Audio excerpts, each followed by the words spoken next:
오늘 함께 보실 말씀은 사도행전 5장 17절부터 42절까지 말씀입니다. 사도행전 5장 17절부터 42절까지 말씀을 제가 봉독하겠습니다. 대지사장과 그와 함께 있는 사람 즉 사두개인의 당파가 다 마음의 시기가 가득하여 일어나서 사도들을 잡아다가 옥에 가두었더니 주의 사자가 밤에 옥문을 열고 끌어내어 이르되 가서 성전에 서서 이 생명의 말씀을 다 백성에게 말하라 하매 그들이 듣고 새벽에 성전에 들어가서 가르치더니 대지사장과 그와 함께 있는 사람들이 와서 공회와 이스라엘 족속의 원로들을 다 모으고 사람을 옥에 보내어 사도들을 잡아오라 하니 부하들이 가서 옥에서 사도들을 보지 못하고 돌아와 이르되 우리가 보니 옥은 든든하게 잠기고 지키는 사람들이 문에 서 있으되 문을 열고 본즉 그 안에는 한 사람도 없더이다 하니 성전 맡은 자와 제사장들이 이 말을 듣고 의혹하여 이 일이 어찌 될까 하더니 사람이 와서 알리되 보소서 옥에 가두었던 사람들이 성전에 서서 백성을 가르치더이다 하니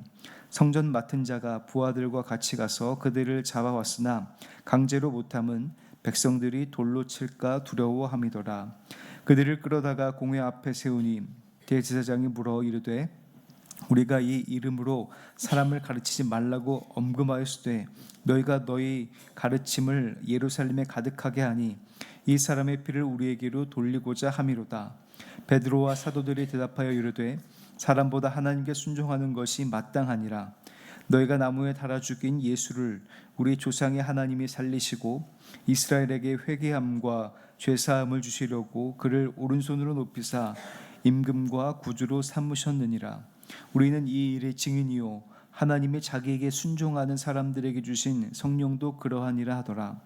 그들이 듣고 크게 노하여 사도들을 없이하고자 할세 바리새인 가말리엘은 율법 교사로 모든 백성에게 존경을 받는 자라. 공회 중에 일어나 명하여 사도들을 잠깐 밖에 나가게 하고 말하되 이스라엘 사람들아 너희가 이 사람들에게 대하여 어떻게 하려는지 조심하라. 이전에 드다가 일어나 스스로 선전하매 사람이 약 400명이나 따르더니 그가 죽임을 당함에 따르던 모든 사람들이 흩어져 없어졌고 그 호족할 때에 갈릴리의 유다가 일어나 백성을 꿰어 따르게 하다가 그도 망한즉 따르던 모든 사람들이 흩어졌느니라. 이제 내가 너희에게 말하노니 이 사람들을 상관하지 말고 버려두라. 이 사상과 이 소행이 사람으로부터 났으면 무너질 것이요 만일 하나님께로부터 났으면 너희가 그들을 무너뜨릴 수 없겠고 도리어 하나님을 대적하는 자가 될까 하노라 하니 그들이 옳게 여겨 사도들을 불러들여 채찍질하며 예수의 이름으로 말하는 것을 금하고 놓으니 사도들은 그 이름을 위하여 능욕받는 일에 합당한 자로 여기심을 기뻐하면서 공회 앞을 떠나니라. 그들이 날마다 성전에 있든지 집에 있든지 예수는 그리스도라고 가르치기와 전도하기를 그치지 아니하니라. 아멘. 오늘은 2023년 상반기의 마지막 날입니다. 정확히 2023년의 절반이 지나간 셈인데 6개월 동안 인도하신 하나님께 감사하고 기억하면서 남은 2023년 역시 주님과 동행하셔서 올 한 해가 정말로 주님과 함께 승리한 한 해, 복된 한 해가 되시기를 주님의 이름으로 간절히 축복합니다. 오늘 우리가 읽은 말씀에서 다양한 하나님의 역사를 볼 수 있습니다. 사도들은 성령이 충만하여서 예수의 이름을 드러내고 그 능력에 사로잡혀 있었습니다. 예수님의 이름으로 병을 고치고 귀신을 쫓아내는 등 거침없이 그 사역을 감당했기 때문입니다. 그러나 예수님의 이름을 드러내고 능력을 펼치면 펼칠수록 그에 대해서 못마땅해 하는 사람들이 있었습니다. 바로 기존 종교 지도자들, 대지사장과 사두개인들이었습니다. 겉모습만 존경했는지 아니면 마음으로도 존경했는지 그것은 알 수 없지만 적어도 겉으로는 많은 사람들이 대지사장과 사두개인들을 존경의 대상으로 여겼습니다. 여기에 나오지는 않지만 바리새인들 역시 마찬가지였죠. 그러나 예수님의 이름으로 여러 가지 능력을 행하자 그 관심과 존경은 예수님의 제자들에게 향하였고 예수님의 이름에 향하였습니다. 그래서 그들은 강제력을 행하여서 사도들을 옥에 가두었죠. 그러나 그것은 아무 문제가 되지 않았습니다. 그들을 아무리 가두어도 천사들이 그들을 열어주었고, 감옥문이 열리지 않더라도 사도 바울이 갇혔을 때를 생각해 보면 아마 감옥 안에서 찬양했을 것이기 때문입니다. 그들의 육신은 가두었으나 그들의 마음은 가둘 수 없었고 하나님의 능력은 가둘 수 없었습니다. 그렇게 믿음으로 성령이 충만하여 살았기 때문입니다. 예수님을 전하는 사도들은 감옥을 나왔습니다. 그런데 나와도 분명한 목적이 있었죠. 그저 편안하게 집에서 쉬라는 그런 것이 아니라 천사들이 문을 열어주면서 사도들에게 들려주었던 명령은 생명의 말씀을 전하라라고 하는 것이었습니다. 생명의 말씀을 전하라. 베드로와 사도들은 그 명령에 순종했고 어떤 위협보다 어떤 사람보다 그것이 우선이 되었습니다. 그래서 29절에 보면 굉장히 멋있는 말을 합니다. 29절 제가 읽어보겠습니다. 베드로와 사도들이 대답하여 이르되 사람보다 하나님께 순종하는 것이 마땅하니라. 그러니까 사도들과 베드로는 사람들의 어떤 위협과 그런 것들을 두려워한 것이 아니라 하나님을 두려워했고 하나님께 순종했던 것입니다. 베드로와 사도들은 머뭇거림 없이 복음에 대하여 예수님의 부활에 대해서 아주 분명하게 증거합니다. 예수님의 말씀처럼 예수님의 십자가와 부활에 대해서 증인이 되었던 것이죠. 대제사장과 그 무리들은 두려움의 대상이 아닙니다. 그런데 자신을 가두었던 대제사장과 무리들은 자신들의 책임이 될까봐, 예수님을 죽였던 것이 자신들의 책임이 될까봐 두려워했습니다. 예수를 희생양으로 삼아 모든 불만과 소요를 일시에 잠재웠지만 다시 그 이름이 회자되고 죄가 없음이 알려지면 여론의 화살이 그 일을 추진했던 이들에게 향하는 것은 아주 불보듯 뻔하였기 때문입니다. 대제사장과 그 무리들은 하나님의 뜻을 따른다는 이들이었지만 애초에 그들은 하나님의 뜻에 관심이 없었습니다. 인간적인 일, 자신들의 위치에만 관심이 있었고 사람들의 어떤 여론에만 신경을 썼던 것이죠. 그런데 이들을 향하여 올바른 판단을 내려준 이가 있었습니다. 바로 가말리엘이었습니다. 가말리엘은 사도 바울 때문에 아마 성도님들이 굉장히 익숙한 이름이실 것입니다. 가말리엘은 성경에서 나온 이상의 우리가 알고 있는 것 그 이상의 인물이었습니다. 성경에서는 모든 백성에게 존경을 받는 자라고 표현되어 있는데 가말리엘은 당시 유명한 랍비인 힐렐의 손자이면서 우리의 선생, 존경을 담아 표현하는 그런 랍반이라고 하는 표현을 칭호를 받은 그런 사람이 바로 가말리엘이었습니다. 가말리엘은 드다와 갈릴리의 유다를 예를 들면서 사람에게서 났으면 무너질 것이고 하나님께로부터 났으면 우리가 하나님을 대적하는 자가 될 수 있으니까 조심하자라고 이야기를 합니다. 요즘 시대에 가말리엘의 말을 생각해 보면 그리 맞는 말은 아닐지도 모르겠습니다. 왜냐하면 이단들이 득세하고 잘못된 교리를 전하는 이들이 미혹해하여 사람을 파멸에 이르게 하기 때문입니다. 혹여나 가말리엘의 말은 그 사람들을 방관하고 방임하는 태도가 될 수 있기 때문입니다. 그러나 가말리엘의 태도를 생각해 보면 몇 가지 중요한 태도가 있습니다. 그는 무턱대고 감정에 휩싸여서 판단하고 그를 주계자라고 했던 것이 아니라 아주 이성적으로 냉철하게 따져봅니다. 역사적 사건이라는 근거를 가지고 설명을 하였고 사도들을 처벌할 경우 사도들의 말을 귀 기울이는 사람들에 대한 어떤 반발, 그로 인한 로마군의 개입 등을 생각하면서 그 대제사장과 사두개인들을 말리고 있었던 것이죠. 우리들의 신앙 역시 마찬가지입니다. 믿음은 그저 무턱대고 믿는 맹목적인 믿음이 아닙니다. 이성은 믿음으로 향하는 좋은 도구가 될 수 있습니다. 이성과 믿음이 반대되는 것이 아니라 오히려 믿음을 갖게끔 도와주는 역할을 할 수가 있습니다. 웨슬리 연구로 유명한 아우틀러는 웨슬리 신학에 4가지 중요한 요소가 있다라고 이야기를 했는데 가장 먼저 성경을 꼽았고 그 다음에 전통, 이성, 체험 이런 것들을 꼽았습니다. 성경은 두말할 것 없이 신앙인들의 가장 기본이 되는 잣대입니다. 하지만 이성이 없다면, 우리가 어떤 이해할 수 있는 머리가 없다면 성경을 이해할 수도 없고 아마 글을 읽을 수도 없을 것입니다. 이성을 통해서, 우리의 머리를 통해서 더욱 명료하게 하나님의 뜻을 헤아릴 수가 있습니다. 이해보다 믿음이 선행되어야 하는 것도 분명히 있습니다. 믿어야지만 알 수 있는 것들이 있습니다. 그렇다고 해서 이성이 필요 없는 것은 아닙니다. 우리의 믿음이 굉장히 균형 잡히게 하는 것이 이성이고, 또 과학과 논리와 이성으로 점철된 이 세상 속에서 세상 사람들에게 설득력 있게 예수님을 전하는 도구가 되기도 합니다.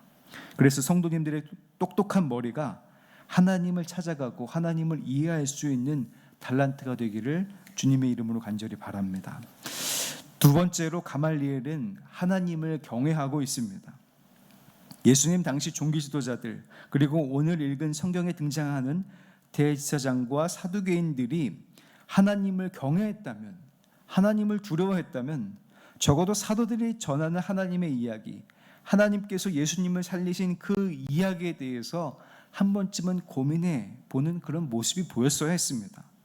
그들은 하나님은 관심이 없고 그저 백성들을 두려워했던 사람들이었습니다. 26절 말씀을 제가 다시 한번 읽어보겠습니다.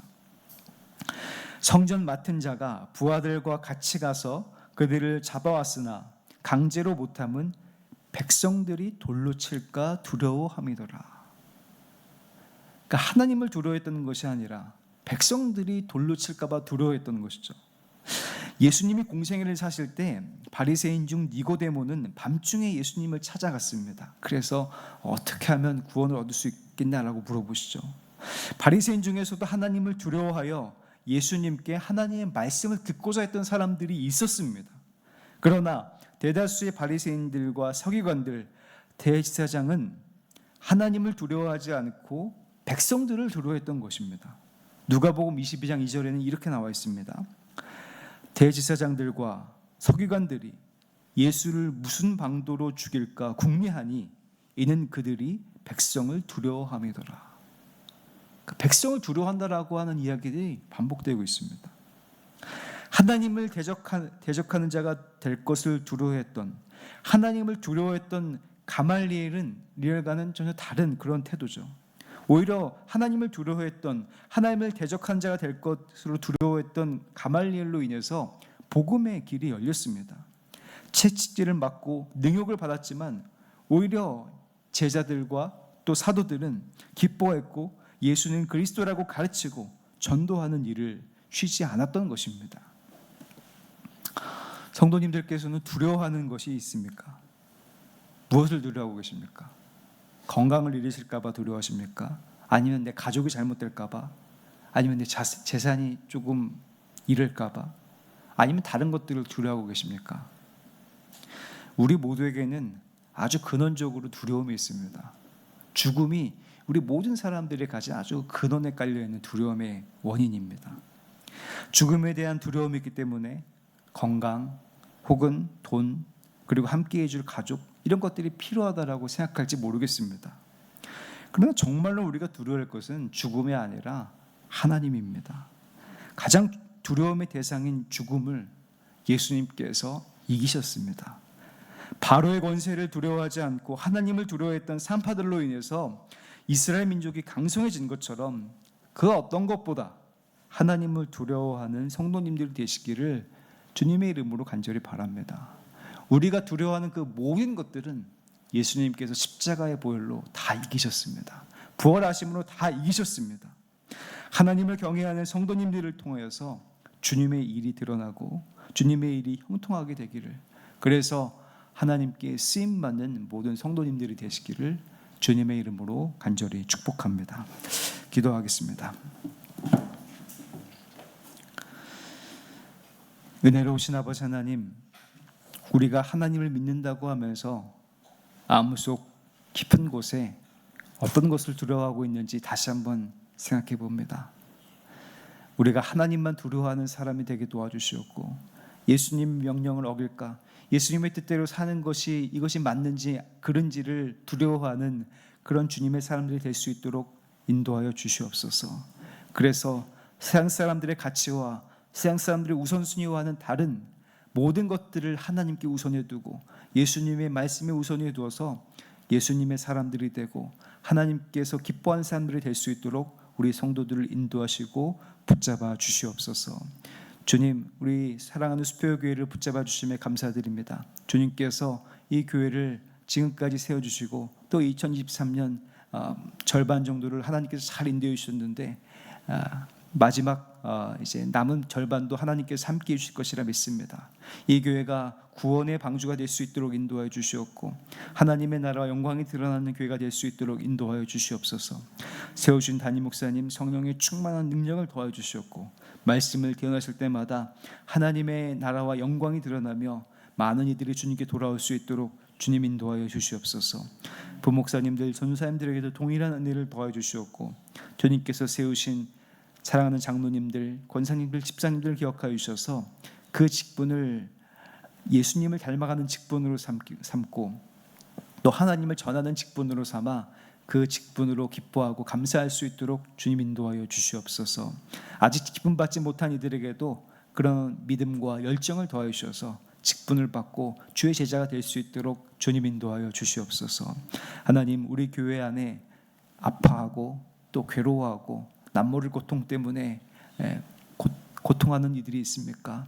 주님, 긍휼히 여겨주시고 불쌍히 여겨주시옵소서.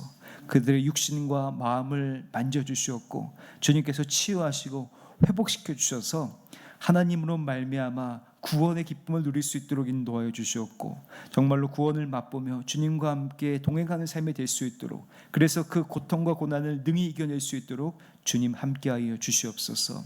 주님, 이제 여름 행사를 앞두고 있습니다. 하나님, 영유아 유치부터 청년부 이르기까지 여러 행사들이 있을 터인데 하나님, 그 행사들이 다 주님 안에서 이루어질 수 있도록 주님께서 함께 하신 행사가 될 수 있도록 성령 충만 행사가 될 수 있도록 주님 인도하여 주시옵소서. 이를 위해서 매주 토요일마다 다음 세대를 위해서 정말 특별 새벽 기도를 모이고 있습니다. 하나님, 새벽 기도 때 하나님께서 함께해 주셔서 더욱더 하나님을 찾고 기도로 준비하는 시간이 될 수 있도록 주님 인도하여 주시옵소서. 그래서 영유아 유치부부터 청년부 이르기까지 더욱더 큰 은혜를 경험하는 시간 될 수 있도록 인도하여 주시옵소서. 하나님, 청장년 선교회들을 기억하여 주셔서 하나님 가장 분주한 때 하나님을 찾고자 합니다. 하나님을 의지하고자 합니다. 주님께서 영육의 강건함을 더하여 주시옵고 언제나 어디서나 믿음으로 승리하는 일이 될 수 있도록 인도하여 주시옵소서.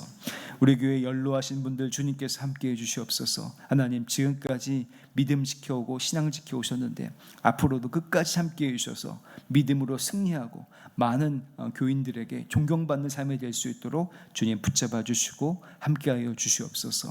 주님 앞에 나올 때 귀한 예물 드리는 이들이 있습니다. 주님 기억하여 주시옵고 이 예물이 쓰이는 곳마다 하나님의 귀한 사랑이 드러나게 도와주시옵고 드린 손길 간구하는 마음이 있사오니 하나님 가장 좋은 곳으로 보여주시고 인도하여 주시옵소서. 오늘 하루도 주님 앞에 맡깁니다. 하나님, 오늘 하루 주님께서 동행하여 주시옵고 언제나 어디서나 무엇을 하든지 주님께서 인도하신 것처럼 오늘 하루도 기쁨과 감사가 넘치며 또 지나온 6개월을 감사하고 다가올 6개월도 하나님께 맡기며 하나님 믿음으로 승리하는 모든 이들이 될 수 있도록 주님 인도하여 주시옵소서. 주님께서 함께해 주실 것이라 믿고 감사드리오며 존귀하신 예수 그리스도 이름으로 간절히 기도하옵나이다. 아멘.